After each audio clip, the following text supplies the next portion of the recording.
唐津ロータリークラブの川添陽斗です。今日はこれからの留学について話そうと思います。私は8月11日からアメリカのウィスコンシン州にあるハートフォードという地区に行きます。まずはじめに、私が語学留学への参加を希望する理由について話したいと思います。私が語学留学への参加を希望する理由は主に3つあります。まず1つ目は、英語の能力を上げたいからです。なぜ私が英語の能力を上げたいかというと、英語の能力を上げることによって世界中の人々とより深い話をすることができたり、将来の選択肢が広がると思うからです。また、英語ができる人とできない人では情報を得る量が圧倒的に違うと思います。なぜなら、英語は公用語で世界中の人々が英語を使っており、なおかつ今は SNS 社会で英語でネットに書き込みをする人がとても多いからです。このような点から英語を学ぶメリットはかなり多くあると思います。次に2つ目は、海外に住んでいる方とコミュニケーションを取りたいからです。私が英語に興味を持った一つの理由でもある海外の方とコミュニケーションを取るということを毎日することによって自分に足りないものが分かったり、以前と比べてどこが成長できたのかを感じることができると思うからです。なので、留学をしたら英語が伝わらなくても何とかして伝わるような努力をして日々成長していきたいと思います。そして1年後、日本に帰ってくるときには今の何倍もの英語力を身につけたいです。最後に3つ目は、海外の文化や現状を知りたいからです。私が以前九州産業大学のオープンキャンパスに行った際に、以前この学校の生徒で留学をして生き方が変わったという話を聞き、私も海外の文化や現状について学びたいと感じました。このような理由から私は留学をしたいと思います。次は日々の学習で行っていることについて話したいと思います。私が日々の英語の学習で取り組んでいることは主に2つあります。まず1つ目は、ネイティブの先生がいる英会話教室に通い、英語のことでわからないことがあったら先生に積極的に聞くことです。英語のわからないことがわかるようになったり、英語でコミュニケーションを取ることは本当に楽しいなと感じるので、アメリカでも英語で話すことを忘れずに、間違えてもいいからとにかく自分の気持ちを伝えるというスタンスでたくさんの人と話していきたいなと思います。次に2つ目は、寝る前に文法問題を解き、英単語を覚え、シャドーイングをしています。また、学校では隙間時間を見つけて友達と英単語の問題を出し合っています。英単語を覚える際にはインプットだけではなくアウトプットもするように意識しています。また、シャドーイングをする際には片手の強調の仕方などを真似して発音するようにしています。次は今の自分に足りないものについて話したいと思います。私にはリスニングとスピーキングの能力が足りないなと感じています。その力を伸ばすために留学先でネイティブの方と積極的に話すことやシャドーイングの練習を続けてこの2つの力を伸ばしたいと感じています。次に留学先で得たいことについて話したいと思います。留学をすることで人脈が増え、世界中に友達を作りたいなと思っています。その結果、今までになかったものの見方ができたり、さまざまなものの考え方ができるようになると思います。また、この力を生かして今までに解決することができなかった問題を解決したり、周りの意見も聞き、自分の意見もはっきり伝えることができるような人間になりたいなと思っています。次に、帰国後にしたいことについて話したいと思います。私が帰国後にしたいことは主に2つあります。まず1つ目は、ローテックスとして次の世代に留学する後輩たちを支えたいなと思っています。次に2つ目は、留学先で経験したことなどを SNS などを通して周りに伝えたいと思っています。なぜなら、実際に留学に行った自分が情報を発信することで英語や留学に興味を持ってくれる人が増えると思うからです。最後に、約2年間支えてくれたロータリーの委員会の方々、ありがとうございました。毎月オリエンテーションを開いてくださったり、パソコンの使い方や準備など、また書類の作り方など、たくさんのことを教えていただきました。特にジェフリーには毎回英語のコメントをしていただいたり、海外の方とのやり取りを手伝ってくれたり、本当にありがとうございました。また、樋口さんにも委員長として毎月オリエンテーションを開いてくださったり、校長先生と話すために遠い唐津まで来ていただいたり、本当にありがとうございました。そして、いつも近くで支えてくれた家族にも感謝したいと思います。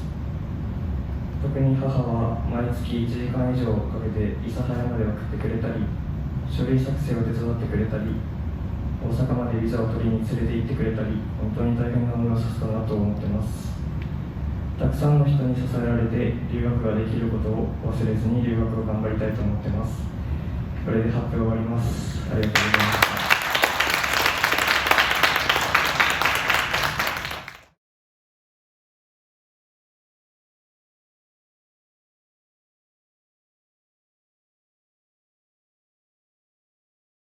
皆さん、こんにちは。こんにちは。川添陽斗です。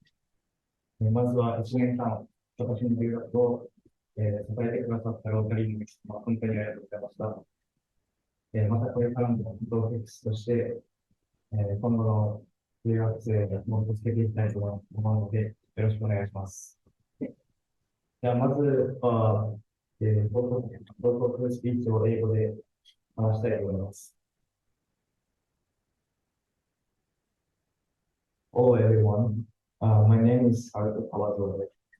I studied abroad in Wisconsin, USA for about a year from August to July last year. I live in a rural area, but there were about 1,400 students at my high school. Also, the temperature is minus 30 degrees Celsius in winter. So I recommend that you bring warm clothes. First of all, I would like to talk about what was good about studying abroad.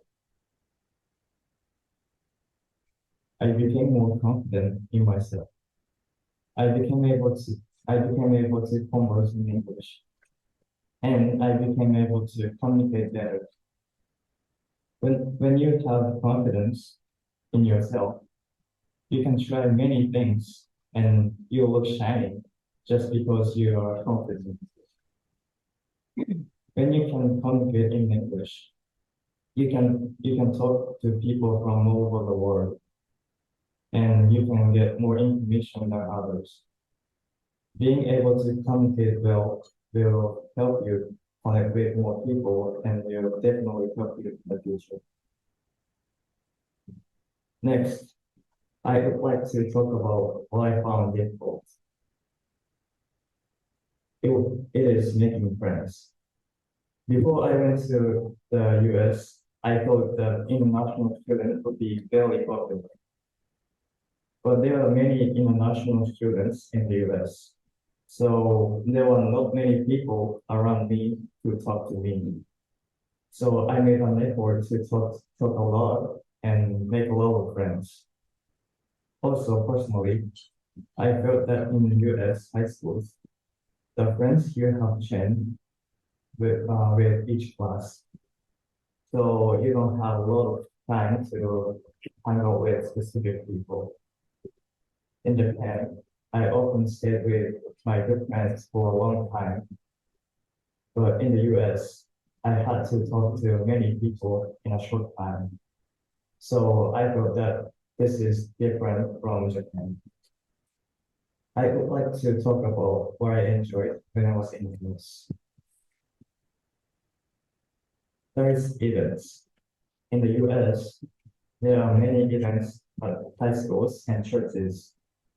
The main events are homecoming, parades, Halloween, Thanksgiving, Christmas, New Year's Day.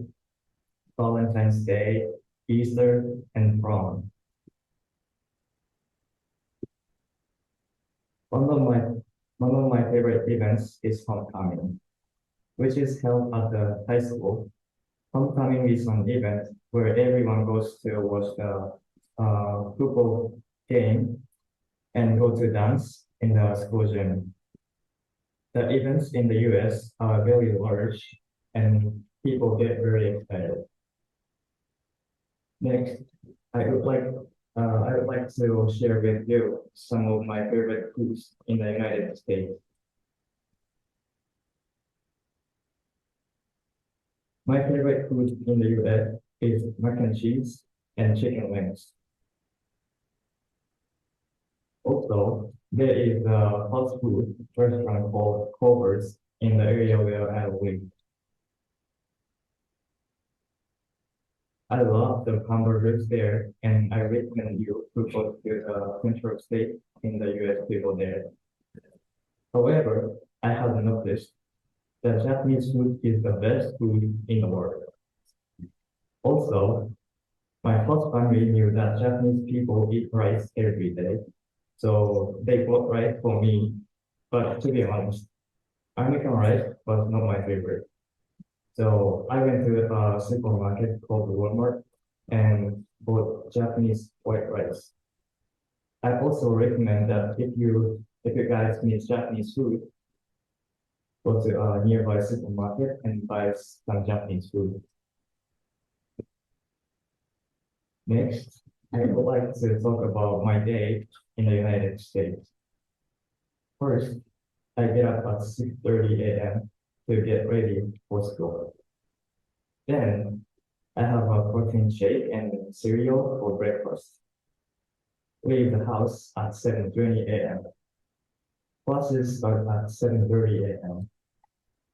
I go to the cafeteria at 12 p.m. with my friends and have lunch.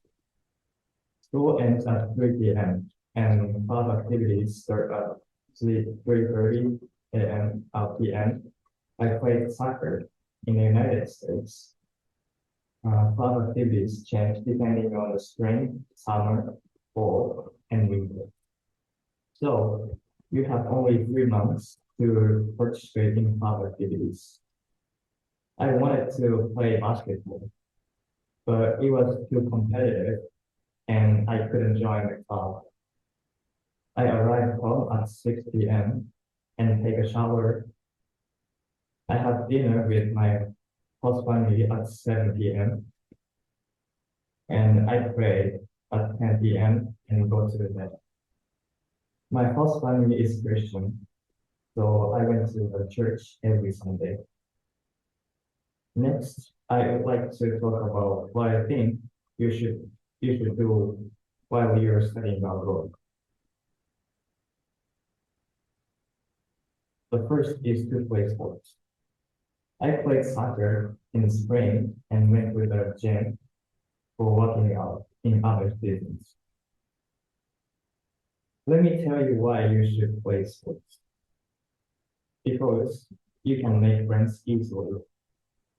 Even if you don't understand English, you can make friends by playing the same sport, and you will have a chance to talk with native speakers. Secondly, saying yes will give you many opportunities. It is better to say no to things you don't like, but basically, it is better to say yes. For example, your host family may ask you if you want to go grocery store. Just say yes. And if you say yes, they will invite you the next time. In this way, you will create many opportunities for yourself. Next, I would like to talk about what I felt when I went to America.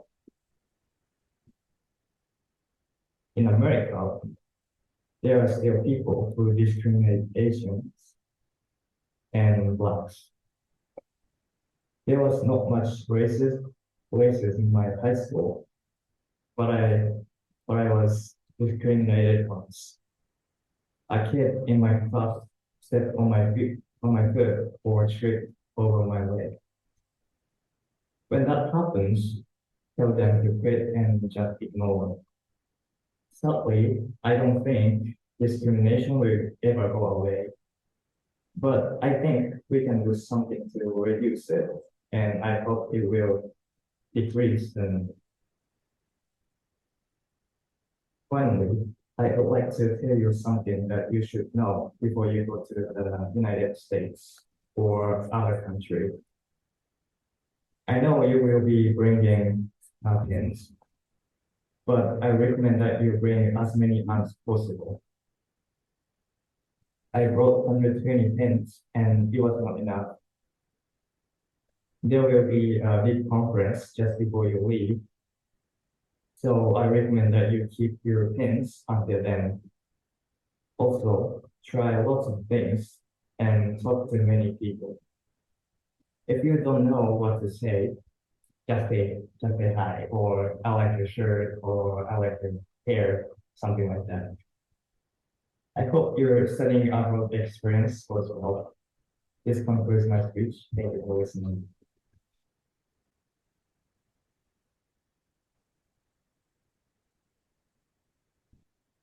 はい。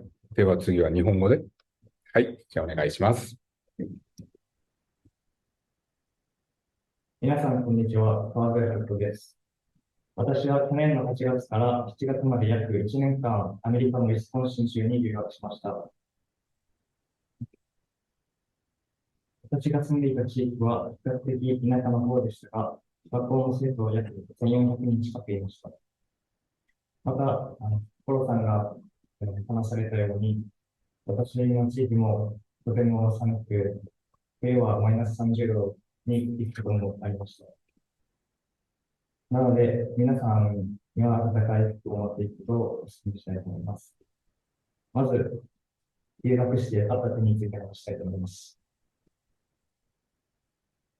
それは自分に自信を持てるようになったこと、英語で会話ができるようになったこと、コミュニケーションをうまく取れるようになったことです。自分に自信を持つことができたら、たくさんのことに挑戦できるようになるし、自信を持っている人が得て見えます。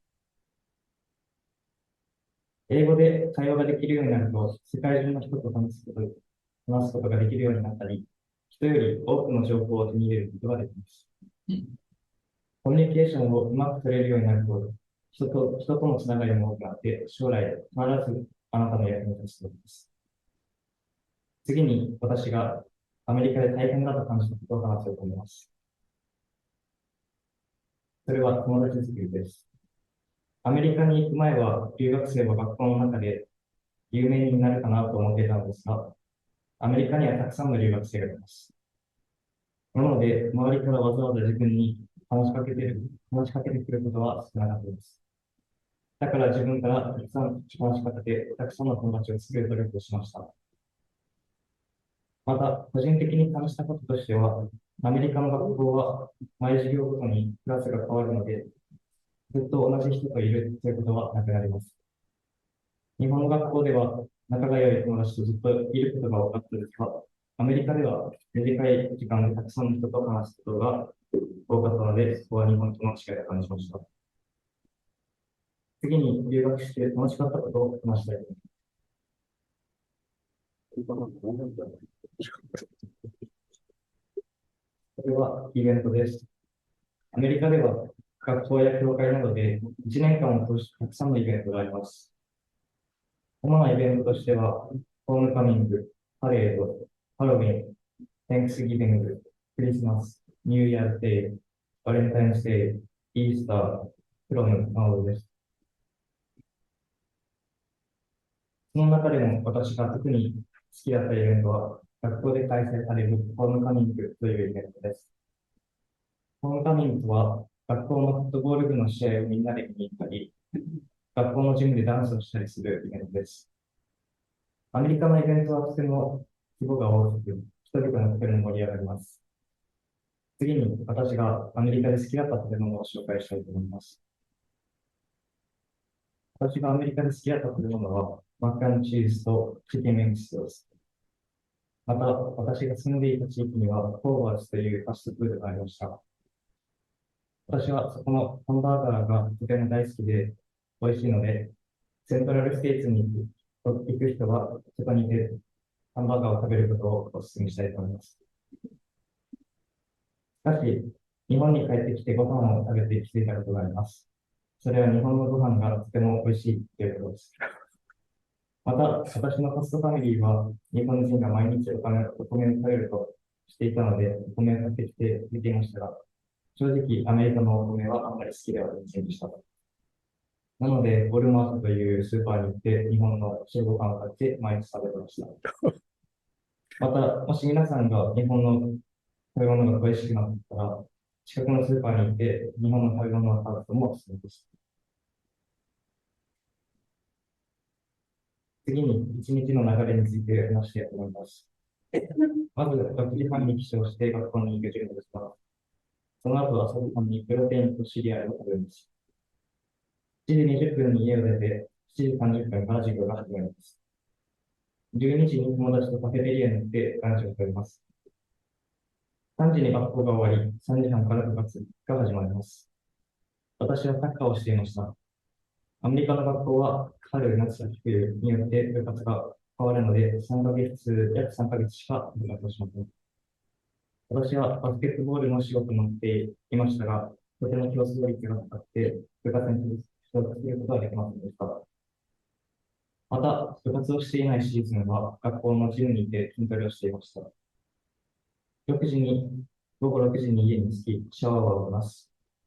アメリカでは浴槽に浸かることをせず、シャワーを浴びるだけなので、私にとってはそれが大変でした。7時に家族とディナーを食べます。10時に寝る前にお祈りをしてベッドに行きます。私のホストファミリーはキリスト教を信仰しているので、毎日日曜日に教会に行きました。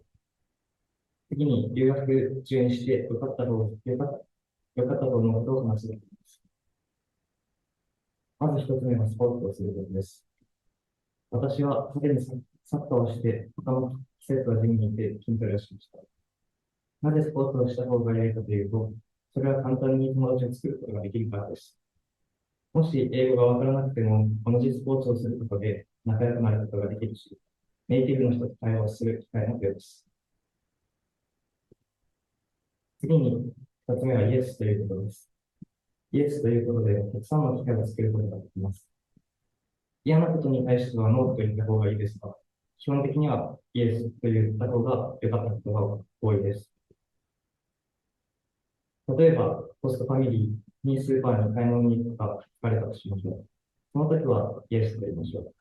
また、イエスということで次からも行事に招待してくれるようになります。このようにして自分からたくさんの機会を作りましょう。次に、アメリカに行って感じたことについて話していきます。アメリカにはまだアジア人差別や黒人差別をする方がいます。私の学校ではあまり人種差別はありませんでしたが、私は一度人種差別をすることがあります。同じクラスの子から足を踏んだり、足を引っ掛けられたりしました。そういう時はそれをやめるように言って、あとは無視しておきましょう。悲しいことに差別はなくならないと思いますが、それを減らしていくことができると思うので、早く次につなげてくれることを願っています。最後に、アメリカに行く前に知っておいた方が良いと思うことを教えたいと思います。皆さんはピンを持っていると思いますが、できるだけたくさん持っていることをお勧めします。私は約120個のピンを持っていったけど、足りませんでした。帰る直前に大きなカンファレンスがあるので、その時までピンを持っておくことをお勧めします。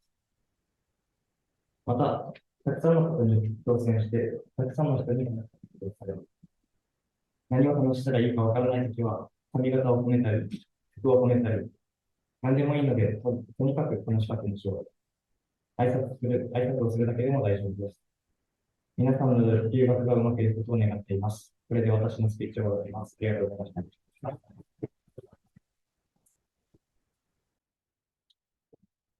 はい、川津君ありがとう。なんか落ち着いたね、喋り方とかもして、いろいろと人生経験も学んできたんじゃないかなと思います。それではですね、唐津ロータリーからですね、太田さんが来てくださいました。1年でですね、もう終わりなんですけれども、わざわざ、はい、今回は駆けつけていただいたので、言葉を一ついただきたいと思います。どうぞ太田さんお願いします。はい、唐津ロータリーから来ました、ありがとうございます。原田君がですね、アメリカの方に行くときに、からということで、唐津ロータリーから私が、地区の方に去年出向させていただきました。とにかく原田君が行ってから、毎回ですね、レポートをしっかり書いてくれまして、もう内容を聞くたびに、炎上しとるなっていうのを本当にずっと感じてました。これのレポートをですね、唐津ロータリーの皆さんにもぜひ見てもらいたいということで、全部のロータリーのメンバーに、会話ですね、それに載せていただきます。ただ、みんな知っていると思います。状況をですね、ハルト君がどんなことやってるんだなというのはみんな知っていたと思います。本当に充実した1年になったなと思ってるし、そこの中で筋トレをできたということで、多分帰ってきたら筋肉もりもりになってるんじゃないかなということで、ちょっと期待しながら私も空港の方に行ってましたけれど、いきなりちょんまげすん姿で帰ってきた時にはちょっとびっくりしたんですけれども、本当に、1年間英語もしっかり話せるようになってるし、落ち着いてるし、体もしっかりできてるし、本当に大人になった、ハルト君を見て、本当に良かったなと思っております。本当に1年間お疲れ様でした。